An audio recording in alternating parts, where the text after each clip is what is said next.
这不是方大同写给薛凯琪的歌吗？对，也气得脸开大了。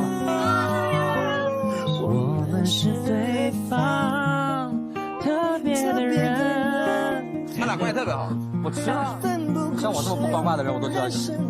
然后我有一个问题想问薛凯琪老师，就是您对我们这首歌的演绎还满意吗？你脸开大。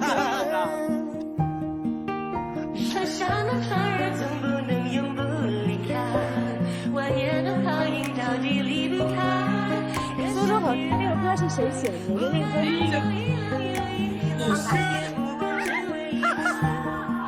之前有这首歌啊？啊，像我真的不知道，因为这首歌有点不太像他的风格，